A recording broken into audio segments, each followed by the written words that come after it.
Aí teve muita influência dos pais, porque os pais educaram sempre eles juntos, usando sempre as mesmas coisas, as mesmas roupas, as mesmas Porque são escolhas. gêmeos, mas são diferentes, São precisam de isso, tratamentos os pais diferentes. não cuidaram a respeito disso. E às vezes não é só a A concepção, mas a própria educação A educação, também. quer dizer assim, sempre usando as roupas iguais, sempre tendo as mesmas coisas, entende? Então isso, na realidade, traz um dano muito forte lá na frente. Parece bonitinho na Não, infância, mas traz quando chega consequências. na adultice, vira Aí não entra é no bem problema da definido. identidade. Aí é o problema da Que identidade. nós vamos passar para o próximo ponto. Tá? Deixa eu passar as outras perguntas aqui. A Giovanni Cremonese, esse é o nome dele, Giovanni Cremonese. Gostaria de saber sobre a mudança de comportamento entre eu, que é um pai, e minha filha de 13 anos. Ela agora não quer mais minha companhia e minhas experiências, e muito menos ainda na área espiritual, onde somos membros, né?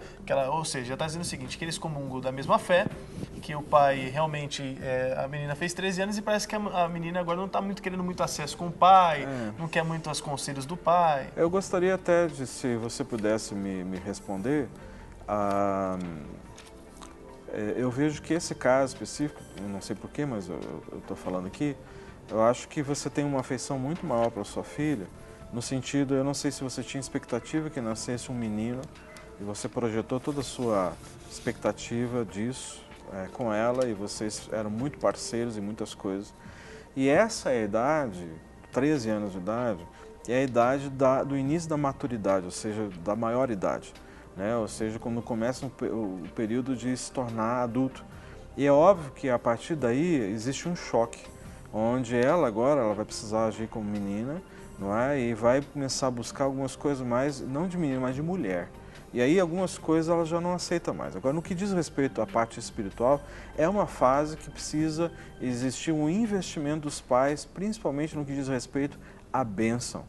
Esse é o momento chave, onde da idade, tanto do menino quanto da menina, onde eles precisam receber a ministração de bênção dos pais. E principalmente de você, meu irmão, que como sacerdote nós temos esse poder sobre a vida dos nossos filhos. Nós temos o poder como se nós tivéssemos uma chave, e nós temos essa chave que nós podemos abrir o coração deles ou trancar o coração deles. É o poder que nós temos de destrancar o futuro destino deles ou travarmos o destino deles. Então, por isso que, neste momento, o pai tem esse poder de aproximação e abrir o coração da sua filha.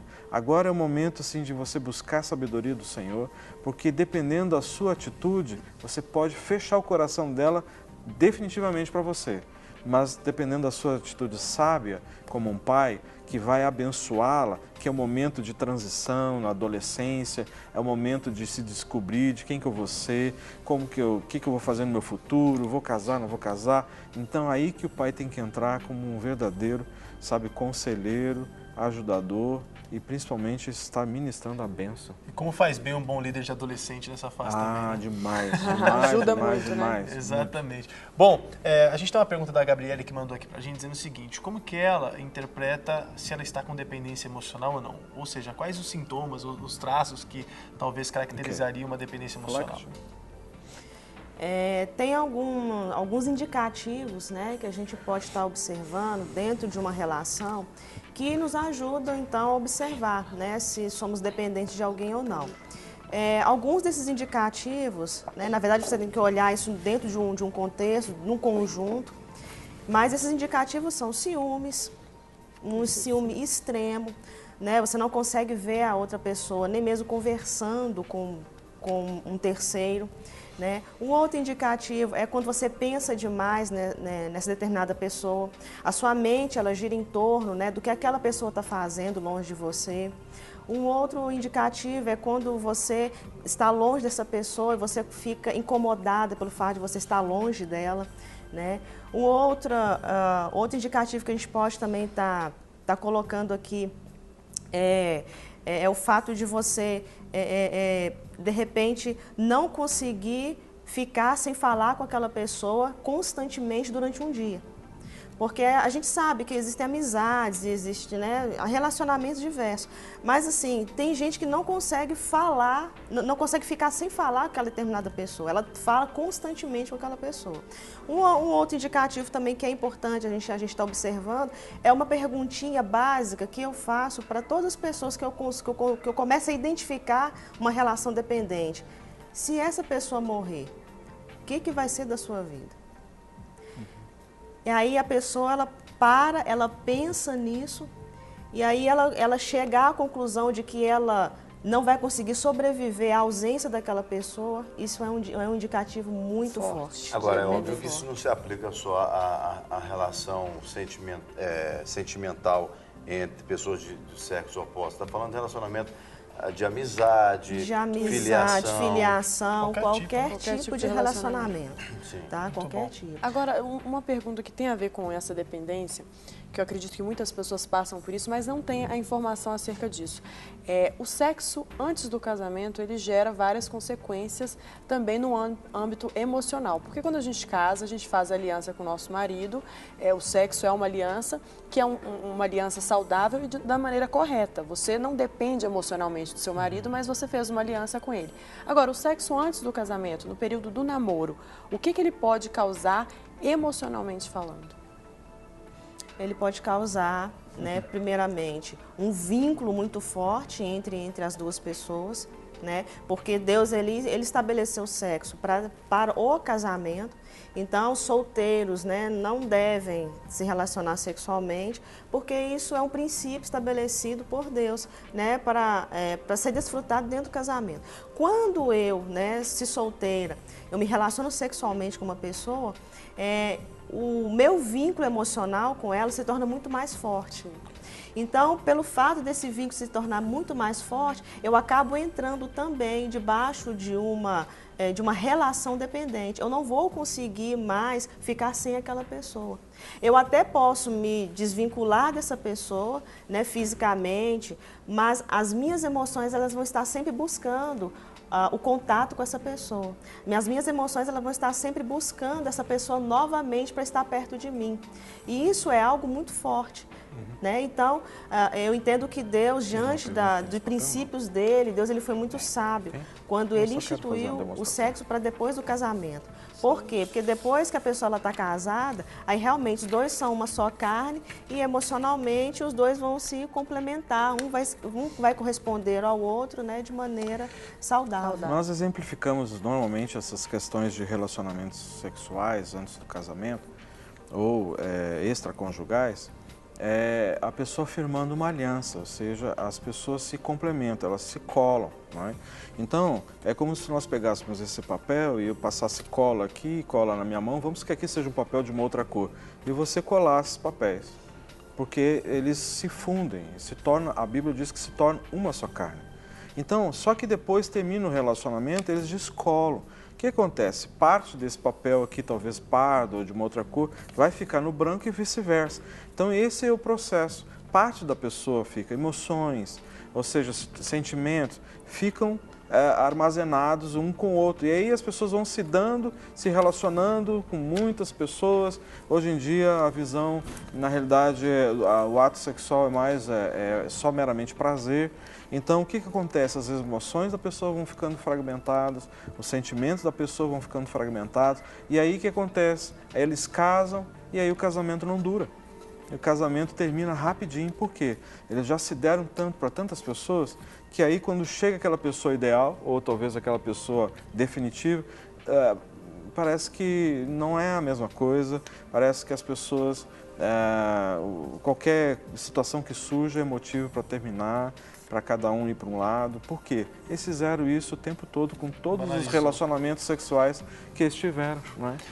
A gente tem uma outra pergunta, e essa pergunta é muito interessante também. Eduardo de Mello coloca como devemos proceder quando uma pessoa perde um familiar e por isso acha que uma outra pessoa deve ser responsável por ela, sendo maior de idade, inclusive com filhos. E isso tudo, todavia, interfere diretamente no relacionamento conjugal do outro. Essa é uma das piores atitudes que qualquer pessoa pode ter. Acontece muito, por exemplo, quando o pai é ausente dentro da casa. Muitas vezes a mãe transfere a responsabilidade para o mais velho. E às vezes, ou a mais velha. E muitas vezes o mais velho ou a mais velha tem 10 anos, tem 11 anos de idade, não é? E aí assume a responsabilidade dos irmãos mais novos. E assim sucessivamente. Por exemplo, morreu o irmão, nós temos um irmão no ministério que trabalha conosco, que foi exatamente isso que aconteceu. Seu irmão mais velho, acima dele, morreu e a mãe engravidou rapidamente, novamente dele, praticamente meses depois já engravidou novamente. Então a mãe chorou a morte desse irmão muitos anos. Todos os anos e muitas vezes durante o ano a mãe ia no cemitério, levava ele lá e via o irmão lá e levava flores. Ou seja, esse irmão que morreu ficou vivo e a mãe projetou nesse irmão nosso, quem trabalha conosco inclusive no ministério, projetou tudo aquilo que ela projetava, sonhava a respeito do irmão mais velho, projetou nele. Não é? Então ele trouxe sobre os ombros dele um legado que ele nunca escolheu, nunca quis para a vida dele. Não é? E isso é extremamente danoso. Você tocou num assunto interessante, porque existem pessoas que têm medo de ir até o cemitério simplesmente porque há o contato com o morto, nada. Eu, por exemplo, teve algumas vezes que eu, passando por São Paulo e passando ali perto, fui até lá dar uma olhada, lembrar do legado deixado pelo meu avô, aquela coisa toda, você falar o legado, porque isso te faz relembrar de algumas coisas da história, né? Isso é uma forma sadia, mas existem pessoas que têm medo de ir para lá, porque realmente fica semanalmente indo lá no cemitério, deixando as flores, deixa ali um doce quando é uma criança que morreu. Isso conota visivelmente uma dependência emocional, né, pastor? Sim, porque na realidade a gente precisa romper, cortar o ciclo da vida. Se Deus estabeleceu um data limite para o ciclo da vida, ou seja, nós temos que entender isso também. Não é? Por mais doloroso que seja, a gente chore, a gente pranteie, mas na realidade o Senhor vem e nos consola. Agora, eu não tenho um justificativo para alguém estar constantemente indo ao cemitério, né? Porque na realidade a pessoa partiu e a gente sabe que ali só está, né, o corpo e o espírito volta ao Senhor, a palavra de Deus fala isso, né? Então, na realidade, precisa existir isso, você precisa definitivamente enterrar. Se você tem dificuldade de ir a um cemitério, porque você não quer lembrar aquela pessoa que é tão importante para você, nós normalmente orientamos a pessoa a escrever uma carta. Escreva uma carta. Escreva uma carta de despedida, não é? Então faça uma carta. O que você gostaria de dizer? Talvez tem situações de pessoas, por exemplo, que não tiveram oportunidade de dizer algumas coisas que sempre quiseram dizer. Não é? Talvez não teve oportunidade de ir ao cemitério. Não é? Então, Deus entende seu coração. Não quer dizer que nós vamos falar com as pessoas que já morreram. Não, não é isso, óbvio que não. Na realidade, estou dizendo que você escreva uma carta, aquilo que você gostaria de dizer para aquela pessoa, e aí você fale para Deus. Fale para Deus o que você escreveu na carta. Olha, eu quero me despedir, eu quero dizer que você foi uma pessoa importante e tudo mais, mas você está falando para quem? Para Deus. Isso, Deus, eu queria arrancar isso aqui do meu coração. Pronto, essa você ideia. Essa é a Você ideia. leva a Deus. Né? E você está despedindo da pessoa, mas para quem? Com Deus, com o Senhor, que você está fazendo isso. Não. E aí, definitivamente, você está entregando essa carta para o Senhor. Muitas vezes a gente faz um ato simbólico, pegamos esse papel e em qualquer lugar onde tem um pouco de terra, enterra ali, pronto, acabou. Ou então rasga e pronto. Depois a gente ora pedindo para que Deus tire até mesmo qualquer porque o cemitério você só deve ir quando for necessário, ou seja, quando for enterrar alguém. Né? Igual fazendo um paralelo a grosso modo aqui, você vai ao açougue quando você precisa comprar carne. Isso. Né? Então você vai estar revendo parentes a vida inteira. Nós tivemos que fazer já a ministração com algumas pessoas no local. Ou seja, elas se sentiram à vontade. Ela disse assim, para eu ficar livre disso, eu quero estar no local, eu quero ir. Então nós fomos com a pessoa. Né? Então fomos até um local onde estava lá sepultado, e aí a pessoa ali pranteou e tudo mais, e aí rompeu na vida da pessoa.